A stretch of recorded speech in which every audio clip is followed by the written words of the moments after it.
திமுக எதிர்ப்பு ஓட்டுகள் திமுக இருக்கக்கூடிய நிர்வாகிகளுடைய முதல் தலைமுறை வாக்குகளை பொறுத்த வரைக்கும் ஒரு 8%, 9% டிவிகேக்கு செல்கிறது. இந்த 9% அதிமுகவுக்கு சென்றால் அதிமுக ரூலிங் பார்ட்டியா வந்துடும். ஆனா அதிமுக போகாது. அவ விஜய் 20% எடுக்கிறாங்க அப்படின்னா இந்த பர்சன்டேஜை பொறுத்த வரைக்கும் விஜய்க்கு போயிருக்கு.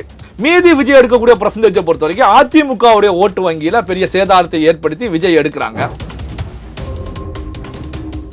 ஒரு 25% தாண்டி செல்கிறது அப்படின்னா விஜயே பரவலாக தமிழக வெற்றி கழகமே பல்வேறு இடங்களில் வெற்றி பெற போகிறது அப்படின்னு தான் எடுத்துக்க முடியும். ஏன்னா 25% எல்லா தொகுதியிலும் 25 கிடைக்க போறது கிடையாது. ஒரு தொகுதியில 10% கிடைக்கும், இன்னொரு தொகுதியில 15 கிடைக்கும், சில தொகுதியில 35-40 எகிறோம்.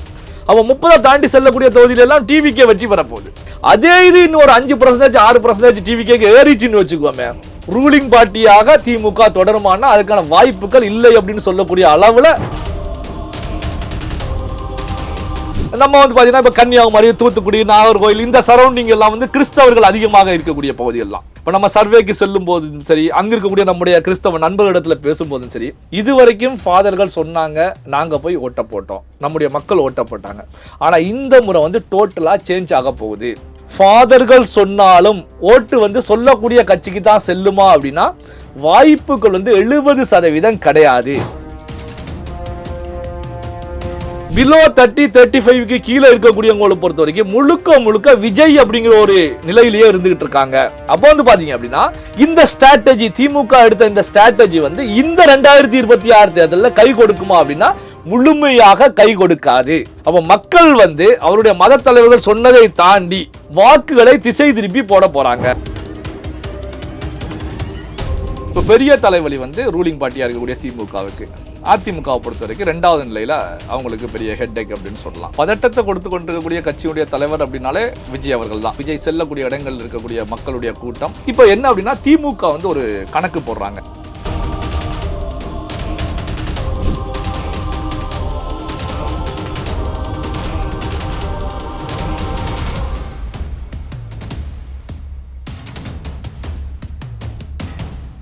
ரியல் ஒன் உறவுகளே, நடுநிலையோடு பொறுப்புடன் செய்திகளை வழங்கி பல லட்சக்கணக்கான மக்களின் நம்பிக்கையை பெற்ற நமது சேனலின் வளர்ச்சிக்கு உங்கள் ஆதரவு தேவை. இந்த ஊடக பயணம் தொடர்ந்து வலுப்பெற திரையில் தெரியும் QR கோட் ஸ்கேன் செய்தோ அல்லது டிஸ்கிரிப்ஷனில் உள்ள வங்கி விவரங்கள் மூலம் உங்களால் முடிந்த அளவு சப்போர்ட் செய்யுங்கள். உங்கள் ஒவ்வொரு ஆதரவும் நமது குரலை இன்னும் பல லட்சம் பேரிடம் கொண்டு செல்ல உதவும். ரியல் ஒன் நேயர்களுக்கு வணக்கம். இன்று நம்மளுடைய நேர்காணலுக்கு பத்திரிகையாளர் திரு நெல்லை சிவா அவர்கள் இணைஞ்சிருக்காங்க. சார் வணக்கம். வணக்கம். இறுதி கட்டத்துல யார் முந்திக்கிட்டு இருக்கா அப்படிங்கிற ஒரு விஷயத்தை பத்தி தற்பொழுது பேச போறோம். இப்போ இந்த இறுதி கட்ட பிரச்சார பணிகளின் போது அதிகம் வாக்கு சதவீதத்துல முந்துவது யார், அடுத்தடுத்த இடங்கள்ல இருப்பது யார், யார் தற்போது வரைக்கும் பதட்டத்தை கொடுத்து கொண்டிருக்கக்கூடிய கட்சியினுடைய தலைவர்? பதட்டத்தை கொடுத்து கொண்டிருக்கக்கூடிய கட்சியுடைய தலைவர் அப்படின்னாலே விஜய் அவர்கள் தான். அதுல மாற்றம் கிடையாது. காரணம் என்ன அப்படின்னா, விஜய்க்கு இருக்கக்கூடிய செல்வாக்கு, விஜய் செல்லக்கூடிய இடங்கள் இருக்கக்கூடிய மக்களுடைய கூட்டம், வெளியாகக்கூடிய சர்வேக்கள், விஜய்க்கு கொடுக்கக்கூடிய பர்சன்டேஜ், இதுதான். இப்போ பெரிய தலைவலி ரூலிங் பார்ட்டியா இருக்கக்கூடிய திமுகவுக்கு, அதிமுகவை பொறுத்த வரைக்கும் 2வது நிலையில அவங்களுக்கு பெரிய ஹெட்டேக் அப்படின்னு சொல்லலாம். இப்போ என்ன அப்படின்னா திமுக ஒரு கணக்கு போடுறாங்க. இல்ல விஜயால நம்மளை எதுவுமே செய்ய முடியாது, நாங்க தான் கண்டினியூஸா ஆட்சி பண்ண போறோம். மெஜாரிட்டி அப்படிங்கிறத தாண்டி பாத்தீங்கன்னா அலையன்ஸ் சுமார் 150 தொகுதியில நம்ம ஜெயிச்சிருவோம், மெஜாரிட்டி நமக்கு கிடைச்சிரும் அப்படிங்கிற நிலையில தான் திமுகவை பொறுத்த வரைக்கும் ஒரு ஸ்ட்ராட்டஜியின் அடிப்படையில் போய்கிட்டு இருக்காங்க. விஜயினால நமக்கு பெரிய பாதிப்பு கிடையாது அப்படிங்கிற நிலையில ஒரு வியூகம் அமைக்கப்பட்டிருக்கு. அதே நேரத்தில் திமுக விஜயை பார்த்து பயப்படக்கூடிய நிலையும் இருந்துகிட்டு தான் இருக்கு. என்ன அப்படின்னா திமுக சைட்ல இருந்து நான் விசாரிச்ச வரைக்கும் அங்க கிடைச்சிருக்கக்கூடிய சர்வேக்களின் அடிப்படையில் ஃபைனலா ஆலோசிக்கப்பட்ட நிலையில என்ன சொல்லப்பட்டிருக்கு அப்படின்னா, விஜய் அவர்கள் இந்த தேர்தலில் ஒரு 10%, 12%க்குள்ள தாவேகாவுடைய ஓட் பர்சன்டேஜ் சுருங்கிச்சு அப்படின்னா திமுகவுக்கு பெரிய ஆபத்து. கம்மியா வந்தா திமுகவுக்கு பெரிய ஆபத்து. அதே நேரத்தில் விஜயோடைய பர்சன்டேஜ் ஒரு 18-20 அப்படின்னு சொல்லி பர்சன்டேஜ் அதிகமாச்சு அப்படின்னா திமுகவுக்கு எந்த விதமான பாதிப்பும் கிடையாது. திமுகவுடைய திராவிட மாடல் 2.0 தொடரும். அடுத்தும் 5 ஆண்டுகள் தமிழக முதலமைச்சராக மு.க. ஸ்டாலின் அவர்கள் தொடர்வார்கள் அப்படிங்கிற நிலையில தான் இவங்க ஒரு ஸ்ட்ராட்டஜி தற்போதைய நிலையில சொல்லப்பட்டிருக்கு தலைமைக்கு அப்படிங்கிற தகவல் இருக்கு. அது என்ன, விஜய் அதிகமான பர்சன்டேஜ் சொல்லும் போது திமுகவுக்கு ஆபத்து இல்லை, கம்மியா இருக்கும்போது திமுகவுக்கு ஆபத்து அப்படின்னு எடுத்துக்கிட்டீங்க அப்படின்னா அவங்க போடக்கூடிய கால்குலேஷன் என்ன அப்படின்னா, விஜய் அவர்கள் பிரிக்கக்கூடிய வாக்குகள் வந்து பெருமளவில் எங்க இருந்து பிரிக்கிறாங்க? அதிமுக தான் அதிக அளவு டிவிகேக்கு பிரியுது. திமுக சைட்ல இருந்து பிரியலையா அப்படின்னா திமுக சைட்ல இருந்து ஆன்டி இன்கம்பன்சி எப்பவுமே வந்து பாத்தீங்கன்னா ரூலிங் பார்ட்டியா திமுக இருந்தா ஆன்டி இன்கம்பன்சி அதிமுக பக்கம் சொல்லுவோம், அதிமுக இருக்கும்போது திமுக பக்கம் வரும். இந்த ஆன்டி இன்கம்பன்சியை பொறுத்த வரைக்கும் இந்த முறை அதிமுக பக்கம் செல்லல, அப்படியே விஜய் பக்கம் தான் திரும்பிக்கிட்டு இருக்கு. அப்ப ஜீரோவில் இருக்கக்கூடிய விஜய்க்கு இந்த ஆன்டி இன்கம்பன்சியை பொறுத்த வரைக்கும் ஒரு 8% 9%, அதாவது திமுக எதிர்ப்பு ஓட்டுகள், திமுக இருக்கக்கூடிய திமுக நிர்வாகிகளுடைய முதல் தலைமுறை வாக்குகளை பொறுத்த வரைக்கும் ஒரு 8% 9% டிவிகேக்கு செல்கிறது. இந்த 9% அதிமுகவுக்கு சென்றால் அதிமுக ரூலிங் பார்ட்டியா வந்துடும், ஆனா அதிமுகவுக்கு போகாது. அப்ப விஜய் 20% எடுக்கிறாங்க அப்படின்னா இந்த பர்சன்டேஜை பொறுத்த வரைக்கும் விஜய்க்கு வந்து போயிருக்கு. மீதி விஜய் எடுக்கக்கூடிய பர்சன்டேஜை பொறுத்த வரைக்கும் அதிமுகவுடைய ஓட்டு வங்கியில பெரிய சேதாரத்தை ஏற்படுத்தி விஜய் எடுக்கிறாங்க. அப்போ ஆன்டி இன்கம்பன்சி அதிமுக போகாம விஜய்க்கு போனது, அதிமுக இருந்து விஜய்க்கு செல்லக்கூடிய பர்சன்டேஜை பொறுத்த வரைக்கும் அதிக அளவில் செல்றதுனால எங்களுக்கு பாதிப்பு ஏற்படாது. அதாவது எங்களுடைய ஓட் பேங்கை பொறுத்த வரைக்கும் பர்சன்டேஜ் கம்மியானாலும் வெற்றியை பாதிக்காது, நாங்க தான் வெற்றி பெற போறோம், மெஜாரிட்டியோட அடுத்த கவர்மெண்டா நாங்க ஃபார்ம் பண்ண போறோம் அப்படிங்கிற நிலையில தான் இவங்க ஒரு கால்குலேஷனை பண்ணி வச்சிருப்பதா தற்போதைய தகவல் தெரிவிச்சுட்டு இருக்கு. ஆனா இதுல கவனிக்கப்பட வேண்டிய விஷயம் வந்து முக்கியமான விஷயம் இருந்துட்டு இருக்கு. இந்த ஸ்ட்ராட்டஜி ஒரு விதத்துல திமுக ஸ்ட்ராட்டஜி ஓகே அப்படின்னு சொல்லப்பட்டாலும் விஜய் அவர்களை பொறுத்த வரைக்கும் 20% தாண்டி செல்லக்கூடிய நிகழ்வு. இப்போ ஒரு 20 22 அப்படின்னா சரி அதோட ஸ்டாப் ஆயிருச்சு, ஒரு 20% ஸ்டாப் ஆயிருச்சு அப்படின்னா சரி விஜய்க்கு வந்து பெரிய அளவில் பரவலாக வெற்றி கிடைக்காது, ஸோ வாக்கு வங்கியை தான் அதிகப்படுத்த போறாங்க, 2வது இடத்துக்கு தான் அதிக அளவில் வரப்போறாங்க அப்படின்னு சொல்லலாம். அதே நேரத்தில் இந்த எழுச்சி வந்து ஒரு 25% தாண்டி சென்றுச்சு அப்படின்னா யாருக்கு பாதிப்பு அப்படிங்கிற ஒரு கேள்வி இருக்கு. அப்போ திமுக பொறுத்தவரை சர்வேக்கள் அடிப்படையிலையும் அவங்க எடுத்த சர்வேக்கள், மற்ற இதழ்கள், மீடியாக்கள், கம்பெனிகள் எடுத்த சர்வேக்கள் அடிப்படையில் இது போன்ற ஒரு ஸ்ட்ராட்டஜியில் இருந்தாலும் ஒரு 25% தாண்டி செல்கிறது அப்படின்னா விஜயே பரவலாக தமிழக வெற்றி கழகமே பல்வேறு இடங்களில் வெற்றி பெற போகிறது அப்படின்னு தான் எடுத்துக்க முடியும். ஏன்னா 25% எல்லா தொகுதியிலும் 25 கிடைக்க போறது கிடையாது. ஒரு தொகுதியில் 10% கிடைக்கும், இன்னொரு தொகுதியில் 15 கிடைக்கும், சில தொகுதியில் 35 40 நெருங்கும். அப்போ 30 தாண்டி செல்லக்கூடிய தொகுதியில எல்லாம் டிவிக்கே வெற்றி பெறப்போகுது. அப்போ பாத்தீங்கன்னா இது வந்து தாவேக்காவுக்கு ஒரு மிகப்பெரிய ஒரு வெற்றியாக தான் இருக்கும். அப்போ வந்து பாத்தீங்கன்னா இந்த பெர்சன்டேஜை பொறுத்த வரைக்கும் ஒரு 20% விஜய்க்கு நின்றுச்சு அப்படின்னா சோ திமுக போடக்கூடிய கால்குலேஷன் அடிப்படையில் ரூலிங் பார்ட்டி திமுக தான். அதாவது தமிழக வெற்றி கழகம் எந்த அளவுல விஸ்வரூபம் எடுத்து வளர்ச்சி அடைந்தாலும் திமுக கவர்மெண்ட் தொடரும் அப்படின்னு எடுத்துக்கலாம். அதே இது இன்னும் ஒரு 5% 6% டிவிக்கு ஏறிச்சுன்னு வச்சுக்கோமே, ரூலிங் பார்ட்டியாக திமுக தொடருமானா அதுக்கான வாய்ப்புகள் இல்லை அப்படின்னு சொல்லக்கூடிய அளவுல இருக்கும் அப்படின்னு சொல்லி கூட நம்ம களத்தை பார்க்க முடியும். இப்படியான நிலையில தான் இருந்துட்டு இருக்காங்க. ஸோ இந்த கால்குலேஷன் வந்து இப்போ களத்தில் இருக்கக்கூடிய நிலவரங்களை வச்சு பார்க்கும்போது, மக்கள் மத்தியில் இருக்கக்கூடிய செயல்பாடுகளை வச்சு பார்க்கும்போது, இறுதிக்கட்ட பிரச்சாரங்களை வச்சு பார்க்கும்போது திமுக மட்டத்தில் ஒரு விதமான பெரிய ஒரு சலசலப்பு இருந்துகிட்டு இருக்கதை நம்ம கவனிக்க முடிகிறது. நேற்று கூட வந்து பார்த்தீங்கன்னா முதல்வர் மு க ஸ்டாலின் அவர்கள் தமிழகம் முழுவதும் பூத் கமிட்டி நிர்வாகிகள் 75,000 பேரோட ஆலோசனையில ஈடுபட்டாங்க. இதுல தெரிவிச்ச விஷயம் வந்து ஹைலைட்டான விஷயங்கள் பல விஷயங்கள் இருக்கு. என்ன அப்படின்னா இந்த தேர்தலில் சிந்தாமல் சிதறாமல், கடந்த தேர்தலில் ஒவ்வொரு பூத்திலையும் திமுகவுக்கு ஓட்டு போட்டவர்களை பொறுத்த வரைக்கும் சிந்தாமல் சிதறாமல் அப்படியே நமக்கு வரணும். இப்போ பூத்தில் இருக்கக்கூடிய நிர்வாகிகள் அந்த வாக்குகளை கொண்டு வரக்கூடிய வேலையில எந்த விதமான சுணக்கமே இருக்கக்கூடாது. காலையில வாக்குப்பதிவு துவங்கி மாலை முடியும் வரைக்கும், கடைசி ஓட்டு பதிவாகும் வரைக்கும் நிர்வாகிகள் பூத்துல தான் இருக்கணும். அதே நேரத்தில் தன்னார்வ தொண்டுகள் மூலமாக முடியாதவங்க, வயசானவங்க, இவங்களை எல்லாமே மிஸ் பண்ணாம நீங்க தான் அழைச்சிட்டு வந்து ஓட்டு போடக்கூடிய வேலைகளை பார்க்கணும். இந்த ரிசல்ட் வந்த பிறகு எந்த பூத்தில் இருக்கக்கூடிய நிர்வாகிகள் எல்லாம் பெஸ்டா செயல்பட்டுக்கிட்டு இருக்காங்க, பெர்ஃபார்மன்ஸ் நல்லா இருக்கு, கடந்த தேர்தலை விட அதிகமான வாக்குகள் கிடைச்சிருக்கு, கடந்த தேர்தலுக்கு கிடைத்த வாக்குகள் இந்த தேர்தலையும் கிடைச்சிருக்கு அப்படிங்கிற நிர்வாகிகள் எல்லாம் அழைச்சி நானே நேரில் பேசுவேன், அவர்களுக்கான விஷயங்களை வந்து நம்ம பண்ணி கொடுப்போம் அப்படிங்கிற நிலையில முதல்வர் அவர்கள் பேசியிருக்காங்க. அப்போ ஏன் இப்படி பேசுறாங்க அப்படின்னா ஓட்டுகள் வந்து எங்கேயுமே சிந்தாமல் சிதறாமல் போகக்கூடிய வேலையில ஈடுபடணும். ஸோ அப்படிங்கிற நிலையில தான் இவங்க செயல்பட்டு இருக்காங்க. ஸோ அப்போ வந்து பாத்தீங்கன்னா அப்போ விஜய் அவர்களுடைய வருகை வந்து பெரிய ஒரு பாதிப்பை தாக்கத்தை ஏற்படுத்த போகிறது அப்படிங்கிற நிலையில தான் அந்த ஓட்டுகள் பிரியக்கூடாது அப்படிங்கிறதுல திமுக தலைமை வேகம் எடுத்து செயல்பட்டு இருக்காங்க. இந்த பக்கம் அதிமுக எடுத்து பாத்தீங்க அப்படின்னா திமுகவுக்கு ஈக்குவலண்டான நிலையில அதிமுக வந்து கிரவுண்ட் லெவல்ல வேலை பார்த்துக்கிட்டு இருக்காங்களா அப்படின்னா கிரவுண்ட் லெவல்ல பெரிய அளவுக்கு அதிமுகவை பொறுத்தவரைக்கும் திமுகவுக்கு ஈடு கொடுக்கக்கூடிய வகையில இல்லை. அதிமுக பொறுத்த வரைக்கும் மீடியாக்கள், சோசியல் மீடியாக்கள் அண்ட் பிரச்சாரங்கள்ல எடப்பாடி பழனிசாமி அவர்கள் அனல் பறக்கக்கூடிய பிரச்சாரங்களில் ஈடுபட்டு இருக்காங்க. இதுல எந்த விதமான மாற்று கருத்தும் இல்லை. ஆனா கிரவுண்ட் லெவல்ல அதிமுக வந்து ஒரு சுணக்கமான நிலையில தான் இருந்துட்டு இருக்கு. இதில் நாம் பதிவு பண்ணக்கூடிய இன்னொரு விஷயம் என்ன அப்படின்னா, தமிழ்நாட்டில் இந்த 2026 சட்டமன்ற தேர்தலில் நடக்கக்கூடியது வந்து ஒரு மௌன புரட்சி அப்படின்னு தான் நம்ம சொல்ல முடியும். எப்பவுமே வந்து பார்த்தீங்கன்னா தமிழ்நாட்டை பொறுத்த வரைக்கும் தேர்தல் களம் அப்படின்னா மௌனத்துக்கே இடம் கிடையாது. ரெண்டு சைடுமே பெரிய அளவில் ஒரு மோதல் இருக்கும், சத்தம் தான், பெரிய சத்தம் தான், ஆக்ரோஷமான ஒரு பூகம்பம் அப்படிங்கிற நிலையில தான் ரெண்டு சைடுமே வெடிச்சு சிதறிக்கிட்டு இருக்கும். ரெண்டு சைடுமே சளைச்சவர்கள் இல்லை அப்படின்னு ரெண்டு சிங்கத்துடைய கர்ஜனைகள் தான் ரெண்டு சைடுலுமே போயிட்டு இருக்கும். இதைத்தான் தமிழக அரசியல் களம் தொடர்ச்சியாக பார்த்துட்டு இருக்கு.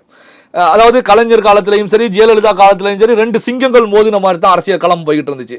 ஸோ ஆனால் இந்த 2026 தேர்தலை பொறுத்த வரைக்கும் ஒரு மௌன புரட்சி நடந்துகிட்டு இருக்கு அப்படிங்கிறத நாம கவனிச்சே ஆக வேண்டிய ஒரு கட்டாயம் இருந்துட்டு இருக்கு. என்ன மௌன புரட்சி அப்படின்னா, இந்த தமிழக வெற்றி கழகம் அப்படிங்கிற கட்சி வந்த பிறகு, விஜய் அவர்கள் காலத்தில் இறங்கிய பிறகு, விஜய் அவர்களை பொறுத்த வரைக்கும் விஜயும் வந்து பாத்தீங்கன்னா வெளிப்படையாக வந்து கர்ஜிக்கிறது அந்த மாதிரி விஷயங்கள் பெரிய அளவில் கிடையாது. ஒரு மௌனமாகத்தான், அதாவது சொல்லுவாங்க பாத்தீங்கன்னா, ஒரு மௌனமாக, அதாவது மௌனமாக இருக்கக்கூடியவர்களை பொறுத்த வரைக்கும் செயல்ல வேகம் எடுத்து செயல்படுவாங்க, அதிகமா பேச மாட்டாங்க, ஆனா செயல் வந்து வேகமா இருக்கும் அப்படிங்கிறதுதான் விஜய் அவர்களும் வந்து செயல்பட்டு இருக்காங்க.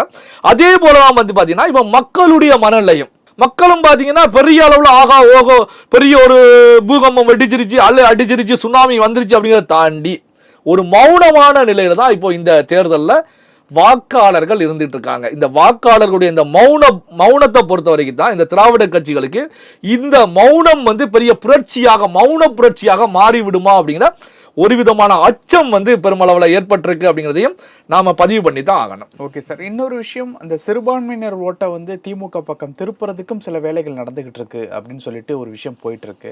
அது என்ன வேலை? அதாவது பாத்தீங்கன்னா இப்போ நீங்க சொல்லும் போதுதான் எனக்கு ஞாபகம் வந்துச்சு. இப்ப சிறுபான்மையினர் வாக்கள் இப்ப தமிழ்நாட்டை பொறுத்த வரைக்கும் கிறிஸ்தவர்கள், முஸ்லீம்கள் இவர்களுடைய வாக்களை பொறுத்த வரைக்கும் பார்த்தாலும் ஒரு 10-12%, 14-15% வாக்குகள் வந்து தமிழகம் முழுவதும் பரவலா இருந்துட்டு இருக்கு. இதுல கிறிஸ்தவர்களுடைய வாக்குகள் அப்படின்னு எடுத்துக்கிட்டீங்கன்னா வந்து ஒரு 8% வரைக்கும் இருப்பதாகத்தான் புள்ளி விவரங்கள் சொல்லிட்டு இருக்கு. இப்ப திமுக வந்து இந்த விஷயத்துல இந்த சிறுபான்மையினர் வாக்களை பொறுத்த வரைக்கும் சிந்தாமல் சிதறாமல் வாங்கக்கூடிய வேலையில தான் தொடர்ச்சியாக ஈடுபட்டு இருப்பாங்க.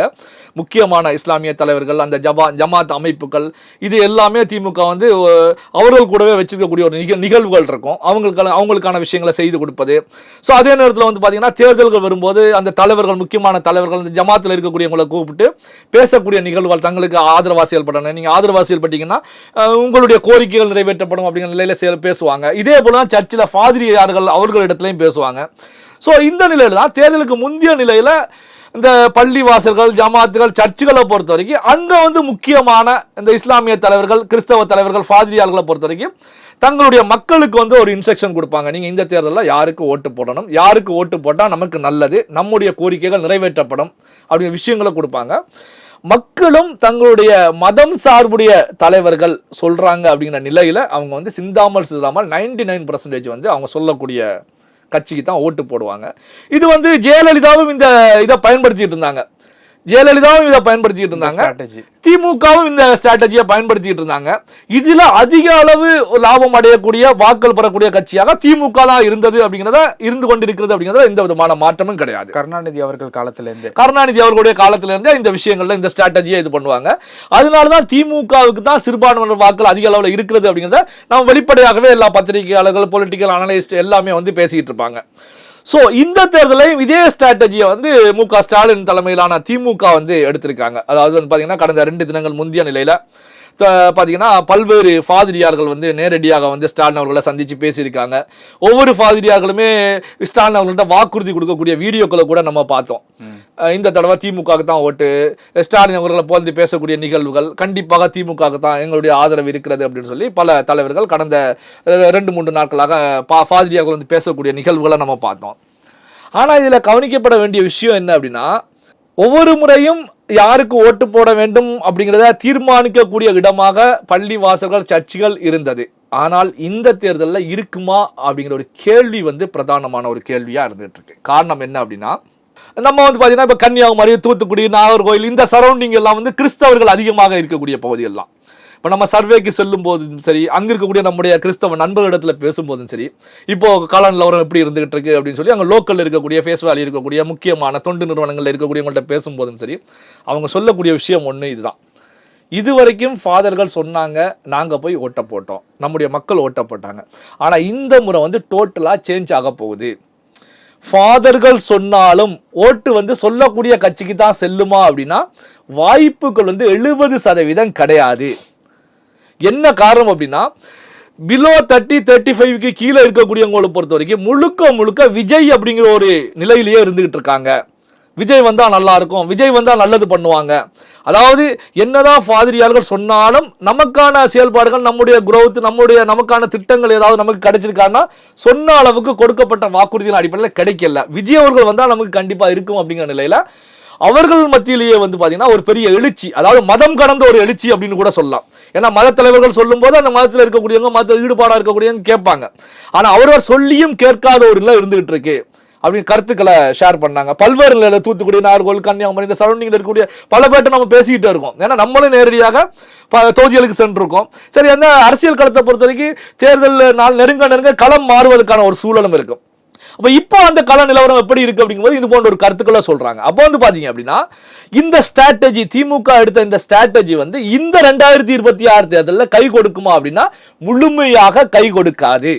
அப்ப மக்கள் அவருடைய மத தலைவர்கள் சொன்னதை தாண்டி வாக்குகளை திசை திருப்பி போட போறாங்க அப்படிங்கறத நம்ம தெளிவா பார்க்க முடியும். அப்போ பாத்தீங்கன்னா இந்த சிறுபான்மையினர் வாக்குகள் திமுகவுக்கு இந்த தேர்தலில் பெருமளவு வீழ்ச்சியை நோக்கி செல்ல போகிறது அப்படிங்கிற ஒரு விஷயம் இருந்துட்டு இருக்கு. இதனாலதான் பாத்தீங்கன்னா திருச்சி கிழக்குல போட்டியிடக்கூடிய இனிகோ இருதயராஜ் அவர்களை பொறுத்த வரைக்கும் ஒரு கிறிஸ்தவ அமைப்பு தான் வச்சிருக்காரு. ஆனா அவரை பொறுத்த வரைக்கும் அவரு இந்த முறை நீங்க வெற்றி பெற்றுவீங்களா அப்படின்னா வெளிப்படையாகவே சிலர்கிட்ட டிஸ்கஸ் பண்ணும்போது வாய்ப்புகள் குறைவா தான் இருக்குன்னு சொல்வதா தான் தகவல்கள் கிடைச்சிக்கிட்டு இருக்கு. காரணம் என்ன அப்படின்னா விஜய் அவருடைய வருகை, விஜய் நேரடியாக அங்க களத்தில் இறங்கி இருக்கக்கூடிய நிகழ்வு. அப்ப கிறிஸ்தவர்கள் ஓட்டு எனக்கு பெருமளவு கிடைக்காது, பாதிக்கு மேல விஜய்க்கு போயிடும், விஜய் வெற்றி பெற்றுவாங்க. ஏன்னா நம்ம என்னதான் பிரச்சாரங்கள்ல ஈடுபட்டாலும் ஆனா மக்கள் மத்தியில நம்மளுடைய பிரச்சாரங்கள் ஈடுபட மாட்டேங்குது. காரணம் என்ன அப்படின்னா நம்முடைய மக்களுக்கான நலத்திட்டங்களை கடந்த 5 ஆண்டுகளாக நாம செய்ய தவறிட்டோம் அப்படின்னா திமுக தலைமை நமக்கு செய்து கொடுக்கல. இதற்கு உதாரணமாகத்தான் கடந்த ஓராண்டு முந்தின நிலையில ஒரு 10 மாசம் இருக்கும்னு நினைக்கிறேன், அந்த இனிகோ இருதயராஜ் அவர்கள் அவருடைய அமைப்பு சார்பாக கிறிஸ்தவர்கள் மத்தியில் ஒரு மாநாடு போல ஒரு நிகழ்ச்சியில பேசும்போதே திமுகவை கடுமையா விமர்சிச்சாரு. எதுவுமே செய்து கொடுக்கல, திமுக கூட பயணிச்சு வேஸ்ட் அப்படிங்கிற நிலையில விமர்சிச்சாங்க. பிடிஆரும் சொல்லாம சொல்றாரு, என்னால செய்ய நினைச்ச எந்த ஒரு விஷயத்தையும் செய்ய முடியல.